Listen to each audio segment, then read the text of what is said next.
This episode is brought to you by Buy My Stuff on eBay. Yes, you too can buy my stuff from eBay. Simply search for the seller, Tin Dog Podcast, and you can own some rare and collectible items. From the same people who brought you Buy My Books on Amazon. Check the show notes for a direct link. Scanning for audio.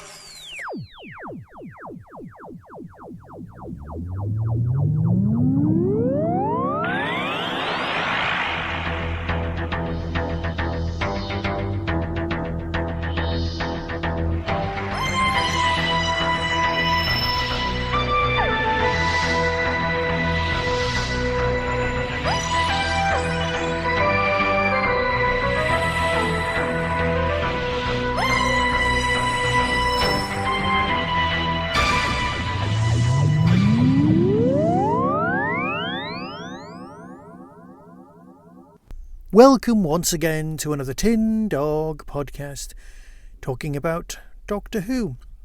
Actually, Disney Who, whichever you want to call it.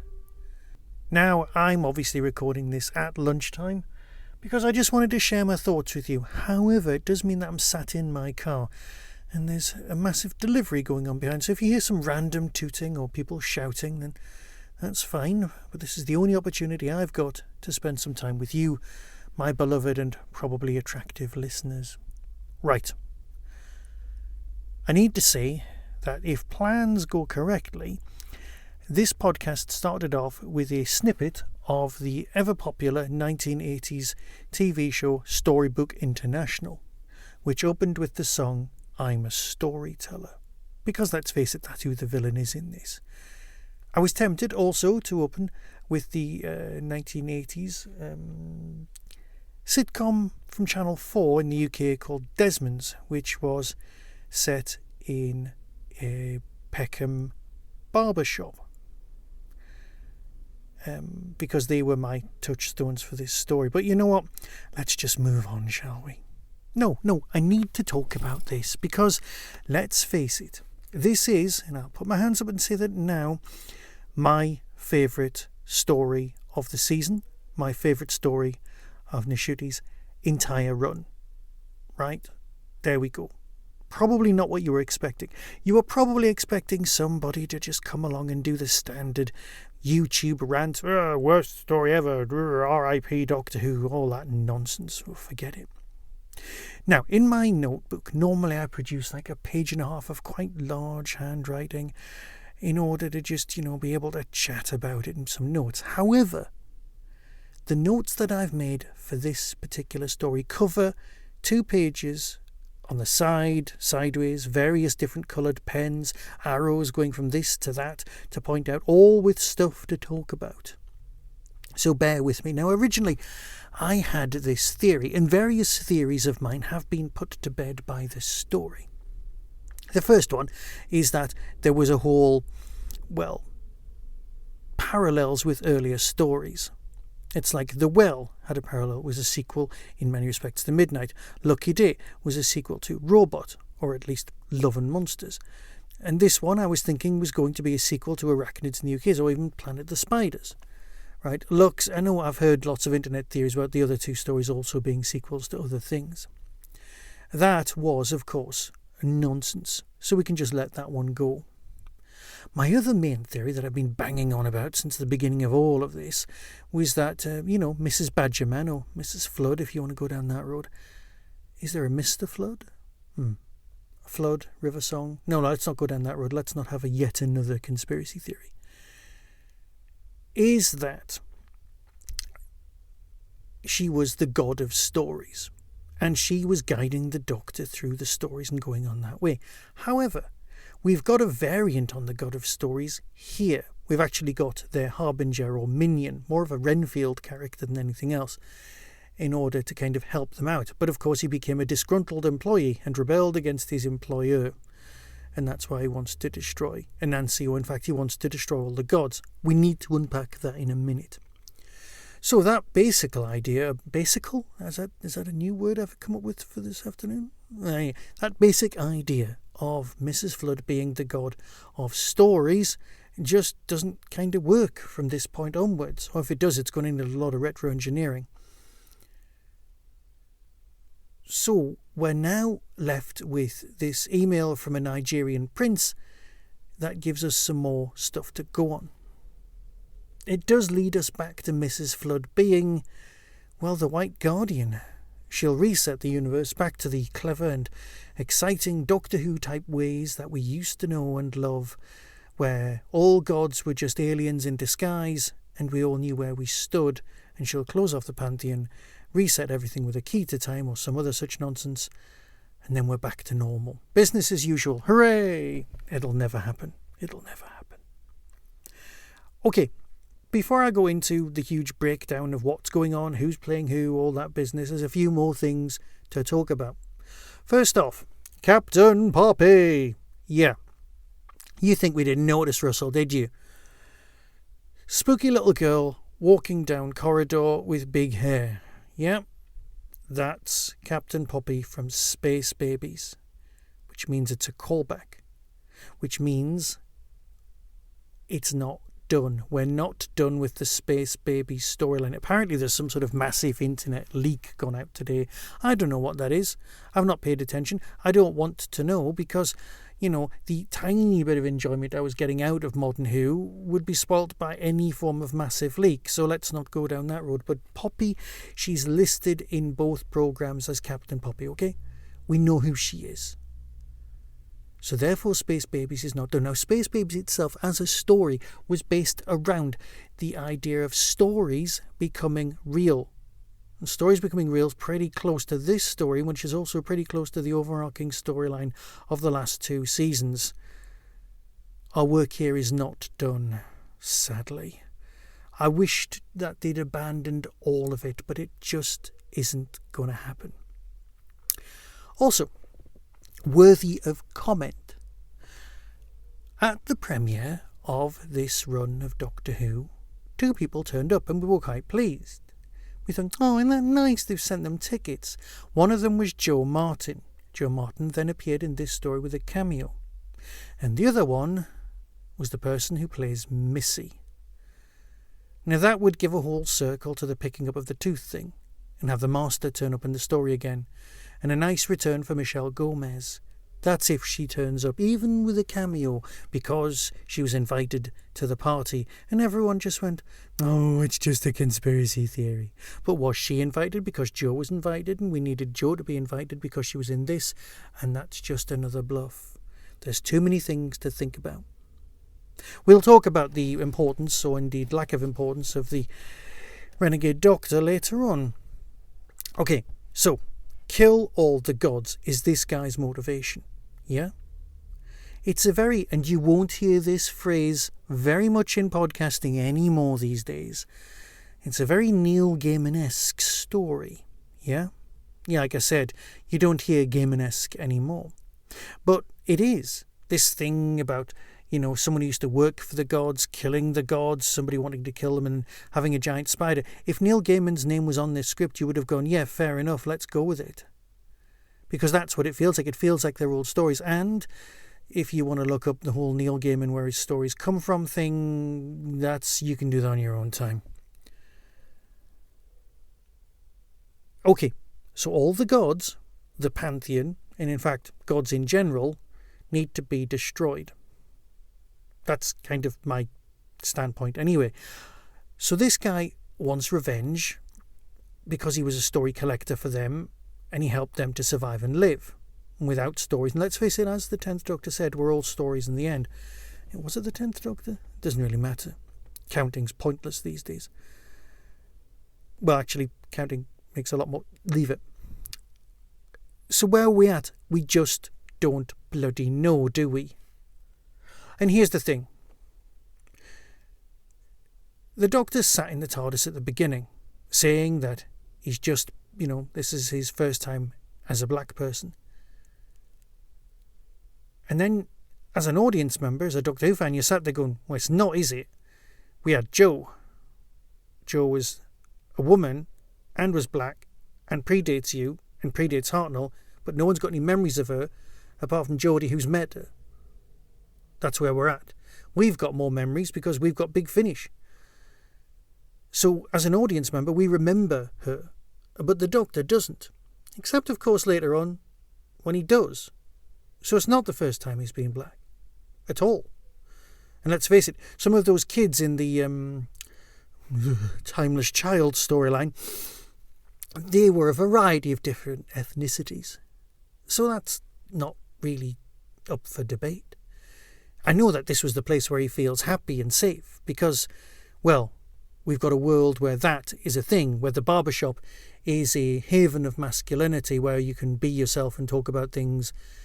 And I know that there's a lot of people out there in the internet world who say things like, oh, but that used to be Doctor Who, that used to be our safe space to talk about emotion. Or we used to have science fiction to ourselves. We didn't. That was our safe space. Right, okay. Also, right, that's a very Nigerian cultural thing. Again, refer my beloved friends to episodes of Desmond's if you want to catch that. It was a classically brilliant sitcom. Absolutely superb. I would so recommend it. Even the spin-off Pork Pie. Absolutely great. So we have those as touchstones for a reference point, and that is lovely. So this guy wants to kill the gods. That's fine. But we're back to the renegade storyline. Because, and let's not even bother with the whole same-sex nature of Nancy's daughter being with the renegade doctor. Is that what she's seeing? Is she seeing the old doctor, the renegade? But they're his words, and he had other stories to tell. She had other stories to tell. The flashback things going on. I mean, obviously he's not turning into Dr. Ruth. But something's definitely going on to make that point. I'm over the moon that she's here, but I really, desperately, absolutely wanted her to be the doctor that came after Jodie. A future doctor, not a pre-Hartnell thing, not some throwaway cameo. I wanted this to build up to something future, something marvellous, something great, something better. So, we don't know how that works. We don't know how that happens because Shooty's doctor should not have the memories of the pre-Hartnell doctor, but apparently does in order to make the storyline work. And that is literally the only reason that it's there. Yeah, bits of it look great, but bits of it I feel, well, choppy. I don't even want to use the word edited, because there's things where exposition's going on. Oh, right, I've got this theory. You know that people out there have said things like, when you're writing for Netflix, you have to say things repeatedly and you have to make things very plain because people are watching on two screens at once. Now, my solution to that would be to listen to Big Finish and Doctor Who, stop looking at a second screen, use your phone as phone and use your listening head for listening, okay? Stop watching TV when you're not actually watching. But anyway, that's what we've got. So what we've got here is that ethos of split screen viewing, which means you get overlay explained storylines. You've got stuff said. So they used to say show don't, no, especially with reference to this story, they used to say show don't tell, okay? But now it's show, tell and tell, because you need to tell. So it's show don't tell, but tell anyway. Yeah, let's go with that one. Because the people are on multiple screens, because they're not very... I've heard about people watching an episode of Doctor Who on TikTok in 3-minute segments. That made me feel physically sick that some people are doing that. But you know what? As long as they're viewing it and Doctor Who isn't dying, I can just go with it. Sorry, that was a random rant. But in this episode, there was definitely a lot of editing, a lot of ADR that was shoved in afterwards to explain stuff. There was stuff where people just sort of, especially towards the end, where people were climbing out, or where that heart, brain, dream story tree thing, where that was being described and told about. Now, of course I've got issues with some aspects of this story. None of them are performances. They were all beautiful. They weren't just exemplary, they weren't just great, they were absolutely sublime bits of acting. I have no notes. What I have got notes is for the way that it was structured and probably some of the ADR. You know, the way people put the words in afterwards when you've got reaction shots and people are explaining stuff off camera, and there's a lot of that. Even the stories. Oh my God, right, sorry. I'm looking down at my notes. Like I said, I've got so many of them. The fourth wall was broken during the Lux story, okay? Now here we've got the third wall, which is the back wall, but it's also the home of, ta-da, animation, my personal favourite. Now, we all know that my favourite bit of the entire Harry Potter movies is the animated bit where you get to talk about the three brothers. Hell, it's even one of my many watch faces, okay? I've even got a recording of the puppetry version of that story, the three brothers, recorded at Universal Studios, somewhere on my YouTube channel. Please feel free to find it. The puppets were gorgeous. Hell, it's puppets and animation. You know, you've lost me if you just go down those roads. So, what have we got? We've got the stories being told and they come on the back screen, and they're an actual physical manifestation as it goes. How the spider works, I don't know. My daughter did turn him and say, that spider's so good it belongs in a better story. She wasn't as taken with this as remotely as me, and that's fine. Don't ask how the spider works, because no one will be able to tell you. There are moments that make very little sense, but they looked damn fine. The bit where the new barber is cutting his own hair. You're thinking, they're going to turn into something. Those bits of hair are going to turn into something. Yes, they turn into a pile of hair on the floor. He's turning himself into something else. Now, I've got questions. Of course I've got questions. Why does Belinda laugh? Why does she have a bad experience of the market and the Doctor has a good experience? That's because the Doctor's a person of everywhere and anywhere and nowhere. And she's more panicky. There's a scene where the police officer just says, and who's causing all this noise? Then it just cuts. It feels like a much bigger, broader episode, a bigger story that is just being chopped and hacked to fit into the little gap. Which, of course, it doesn't really need to. Of course, as well as that, you've got the issue of... Now, okay, the business with the story of the slavery and the map on the hair. I would have preferred Shooty to be touching his head a lot more to be reading the map, but that's fine. They were great. That was beautiful. That belonged in something... Well, that was the highlight of the story, because it went from that to the actual overshot with the map, which, to be fair, did look a lot like some of those YouTube videos where dogs and cats are trying to find their way through mazes. But that's fine. Let me just have a quick look at my notes. God of all stories, the oral tradition, the importance of, that's what makes the stories better. How does the spider work? At the end of the day, everybody's saved by clips. Ah, yes, we haven't discussed that yet. So, again, at the end of the day, everybody is, solved. Everybody's life is saved by watching iTunes. And in many respects, that is actually true of my approach to life in general. But yeah, a collection of images of admittedly white guys saying random lines which kind of touched on with a story, bits of iTunes footage, and that saves the day because he's overloaded by somebody's Doctor Who collection. Okay, I'm being flippant, but you get what I mean. A lot of this story has a lot of quite intrusive music, but we've been banging on about that for so long it's acceptable. It's just par for the course. But there's a lot of emotional heavy lifting going on here with the music. We're being told what to feel rather than experiencing it through action or even through actual exposition. Things are just being garbled at you. Even putting the subtitles on doesn't really help. Scanning my notes again. Weird little kid, but it's a child. Captain Bobby. Awful space baby. Spoilers. Do I like this story because it is small, self-contained? It's not even a base under siege, really. It's just tiny. It feels big finishy. Perhaps that's it. It does feel very, very small. I think I've covered most things. I need to say that it felt right, it felt good. I was very pleased that this story exists. I have a feeling that given the next week is the Eurovision Song Contest story, we do have Banger Banger Boom, which I could just review at the same time. Perhaps I'll listen to that as well and do a little compare and contrast. If you don't know what that is, you can find it somewhere. Banger Banger Boom is a 7th Doctor story set at an intergalactic song contest, and is very similar. We'll just leave it there so far. We don't know what's going on, but that's fine.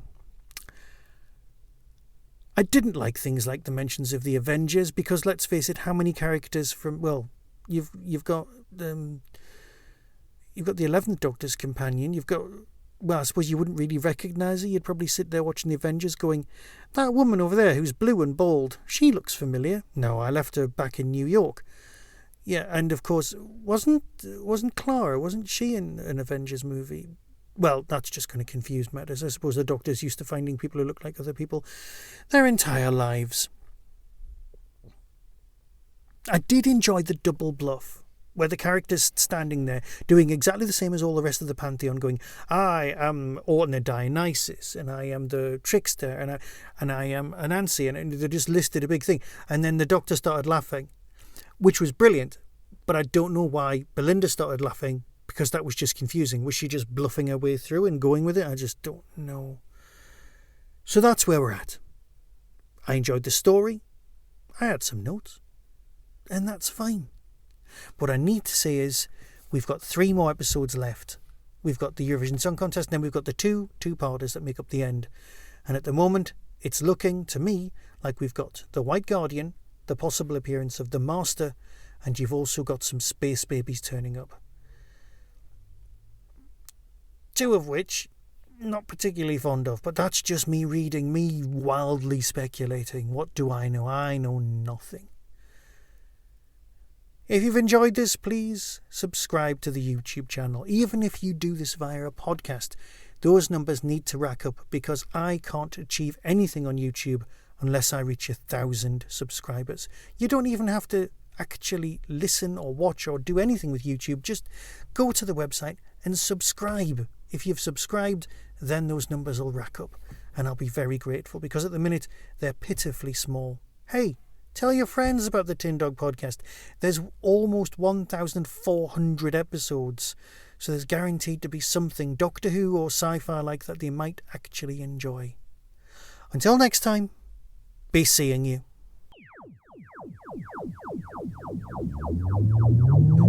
That was the Tin Dog Podcast. All topics discussed are the intellectual property of the copyright owners. No infringement is intended. Why not follow the show on Blue Sky at tindogpodcast.bsky.social. If you've enjoyed this podcast on YouTube, please click like and subscribe. To contact the show, email tin-dog@hotmail.co.uk. The Tin Dog Podcast is a founder member of the Doctor Who Podcast Alliance.